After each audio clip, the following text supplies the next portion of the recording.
cuanto, lo mencionaba Daniela allí en su nota, a esta denuncia que hiciera el diputado Henry Ramos Alup en relación a que de alguna manera se estaría presionando para que no se le vendieran boletos aéreos al interior de Venezuela a dirigentes como Freddy Guevara, Gaby Arellano, Luis Florido, Ismael García, David Smolansky. Ayer, María Corina Machado precisamente iba a volar de Caracas al oriente del país y no se le permitió comprar el boleto. Ella explicaba, y me pareció importante compartir con ustedes lo que decía, ella explicaba lo que había ocurrido. Tengo más de 3 años con prohibición de salida del país y desde hace más de 3 años no me venden pasajes de las líneas aéreas públicas, ni Conviasa ni Aeropostal, no me venden pasajes. La verdad es que me causó un profundo dolor llegar al aeropuerto con mi reservación en la mano y que me digan que un hacker intervino el sistema de la línea aérea y bueno, fíjense qué casualidad, la que le borraron la reservación. Y me dicen que no me podían ni siquiera vender otro pasaje porque estaba caído el sistema y tenían una prohibición y órdenes no les permitían venderme otro pasaje. Entonces la solución es vaya con Viasa. Ah, sí, voy a con Viasa. Quiero transmitirle a toda la gente de Nueva Esparta mi profundo dolor porque sé que había una enorme ilusión, para mí era una enorme ilusión verlos, sobre todo en las zonas que han sido tan golpeadas en estos días. Y les prometo que voy a ir muy pronto, sea en lancha o nadando, pero yo voy para Nueva Esparta. Esto decía María Corina Machado. Bueno, parece que el sistema va a estar caído cada vez que alguno de estos líderes de la oposición pretenda movilizarse en una línea aérea interna en Venezuela. Quiero saludar en esta parte del programa al doctor Juan Manuel Rafali, él es abogado constitucionalista. Doctor Rafali, gracias por atendernos, bienvenido al programa. Buenas tardes, Dania, gracias por la invitación. Varias cosas para conversar con usted, pero quiero comenzar por el problema de los alcaldes. ¿Puede solicitar el máximo tribunal a los alcaldes en Venezuela que prohíba o que vaya contra derechos constitucionales, como el derecho a la protesta, por ejemplo? Sí, bueno, la verdad es que se trata de unas 8 acciones de amparo constitucional que interponen personas que aparentemente son ciudadanos o dicen ciudadanos que residen en la zona y que le piden al Tribunal Supremo de Justicia que le exija a los alcaldes que garanticen su derecho a la libertad de tránsito y a la seguridad. Entonces, el Tribunal Supremo admite estos amparos y produce esta orden cautelar que tiene varios puntos. De esos puntos, algunos que otros son perfectamente posibles de cumplir, como ayudar a remover las barricadas y todo esto, pero en su mayoría son órdenes de imposible cumplimiento, no solo material, sino jurídico.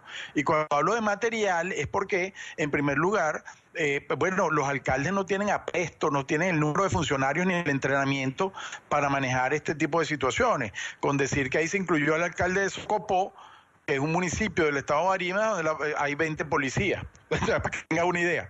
Pero además es imposible desde el punto de vista legal, porque el orden público, las manifestaciones de orden público, y estas son manifestaciones de orden público de gran calado, porque son a nivel nacional, son competencia exclusiva de la Policía Nacional, de acuerdo a la legislación que la rige y a la Guardia Nacional Bolivariana.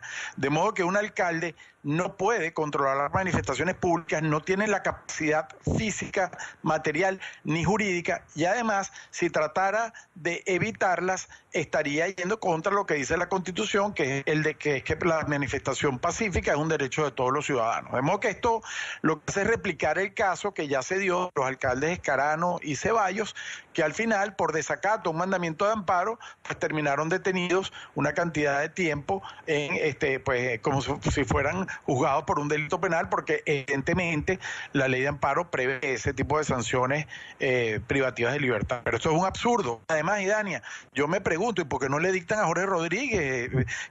¿O es que acaso el paraíso es un remanso de paz y ahí la gente no está alebrestada? ¿O es que en las zonas de Santa Mónica, por ejemplo, o en las zonas de Montalbán, y que la gente está enardecida también, ahí no hay problemas de tránsito, ahí el alcalde tiene todo perfectamente controlado? No me vengan, esto es una discriminación por razones políticas y una nueva operación judicial para tratar de amedrentar a los alcaldes y a los manifestantes para que no salgan. Son los colmillos de la dictadura. Ahora, bueno, usted ha mencionado a Ceballos, lo ha puesto como ejemplo. ¿Pueden terminar presos los alcaldes por no acatar lo que está pidiendo el Tribunal Supremo? Bueno, eso puede ocurrir, pero sinceramente yo creo que eso sería un remedio peor que la enfermedad. Yo no creo que ellos se atrevan en la situación en que está el país de tomar una medida de esa naturaleza, porque ahí sí es verdad que terminará de arder Troya. Yo más bien creo que esto es una medida como para eso, ¿no? Para tratar de generar en la gente cierto grado de inhibición para que pues cesen ese tipo de protestas, ¿no? Además de que se usa como excusa también el tema de los comercios y el derecho a la propiedad privada, etcétera, cuando además es incluso el propio Estado, las policías y la Guardia Nacional quien está metiéndose en las propiedades privadas en muchos sectores de Caracas, como en Lupina, que hemos visto los videos, ¿no? Ahora, doctor Raffaelli, ya que hablamos de cosas absurdas, ¿no es absurdo que se le impida a los líderes de la oposición comprar un boleto y desplazarse en el interior del país? Sí, bueno, en efecto, como tú bien dices, no es imaginable que el Instituto de Aeronáutica Civil emite un acto formal con orden de esa naturaleza, pues eso sería ya el colmo, ¿no?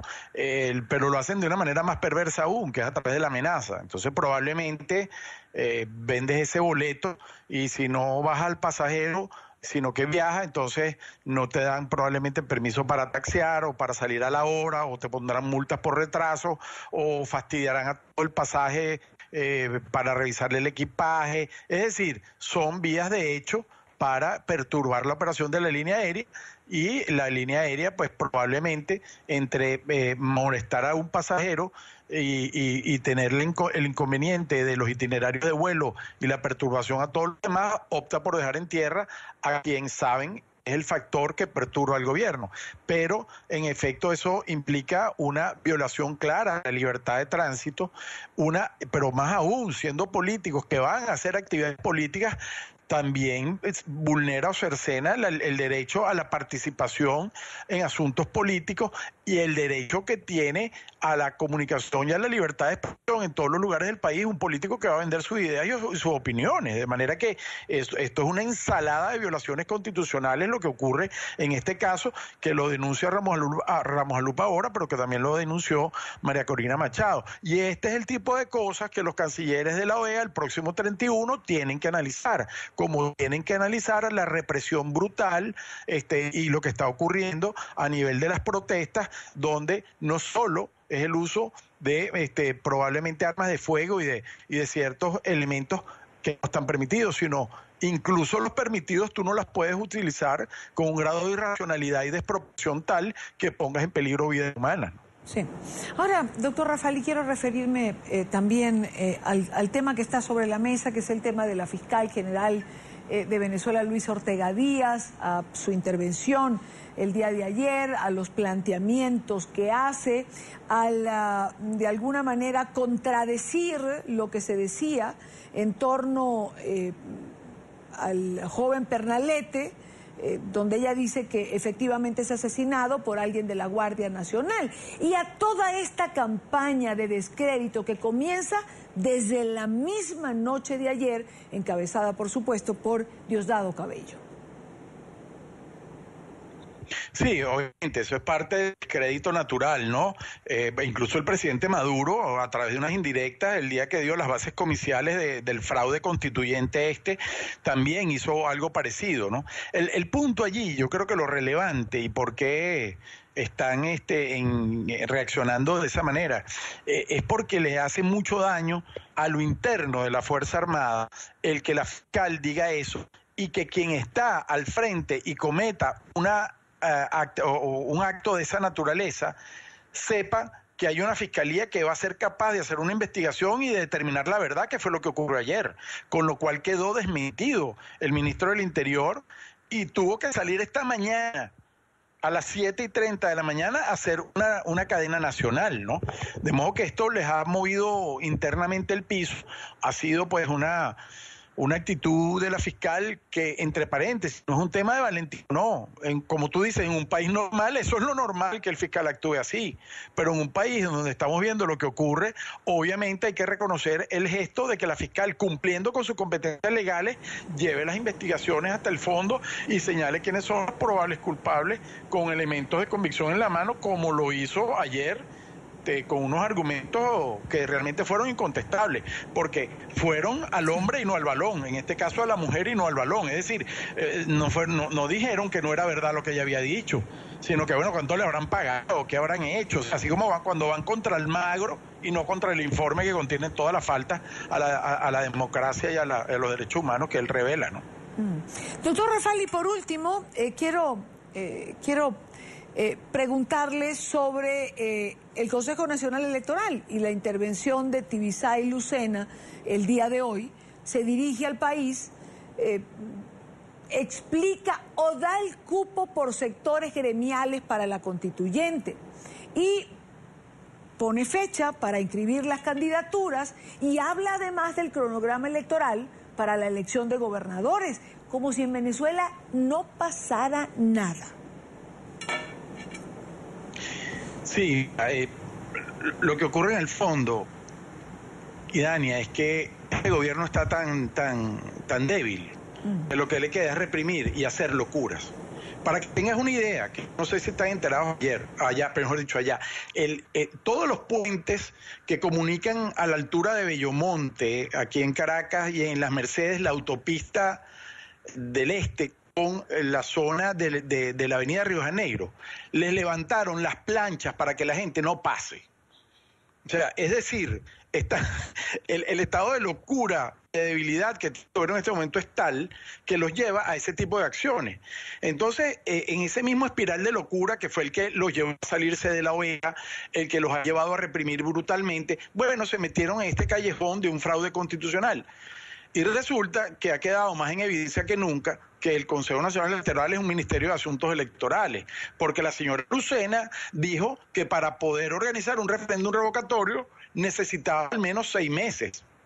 Ahora resulta que en 2 meses haría una consulta electoral para elegir a más de 540 constituyentes, que es una multitud. Y además con un registro electoral, que esto es lo más grave, que no es el registro electoral permanente que lleva el Consejo Nacional Electoral, el REP, que es auditado y auditable por todas las fuerzas políticas. No. Esto es un registro electoral que se está nutriendo de data que viene de los ministerios de Comuna, de Educación, de las empresas del Estado, todos los funcionarios públicos, los organismos gremiales, o sea, los gremios bolivarianos. Entonces, fíjate tú que hay y yo creo que por eso es la carrera de hoy en decir cuántos constituyentes le corresponden a cada sector. Ellos dijeron desde el primer momento que son 540 constituyentes, ¿verdad? Pues las bases comiciales no dicen eso. Dice que son 364 por sectores, por regiones, por municipios, y que el resto sería por vía sectorial, dividiendo la masa de afiliados de cada sector entre 83,000. Entonces, si ellos dicen que son 540, ¿cómo lo supieron? Tiene que ser que venían manejando esa data del propio gobierno desde antes. Entonces quedan en evidencia y se pusieron primero los zapatos y ahora se están poniendo las medias, ¿no? Es una cosa que simplemente es inexplicable. Y sobre el tema de las bases comiciales, ni hablar del tema de la representación constituyente por vía territorial. O sea, ¿cómo es posible que los indígenas vayan a elegir los mismos constituyentes que todo el distrito metropolitano de la capital de la República. ¿Cómo es posible que un municipio como Pedernales, que tiene 8.000 electores, va a elegir el mismo número de constituyentes que el municipio de Baruta, que tiene 245.000? Por Dios, esto se le ven todas las costuras, y por eso que la oposición no lo acepta, y cualquier funcionario público, civil o militar en Venezuela tiene que admitir con estas explicaciones, porque ahí está el decreto y es muy claro que no hay manera de que ese esquema electoral represente al país y sea legítimo y democrático para poder dar como resultado una constituyente consensuada. Por lo tanto, hay que oponerse a él. Doctor Rafali, como siempre, un gusto tenerlo en el programa. Juan Manuel Rafali, abogado constitucionalista. Buena tarde para usted. Muchas gracias a ustedes. A la orden. Saludos.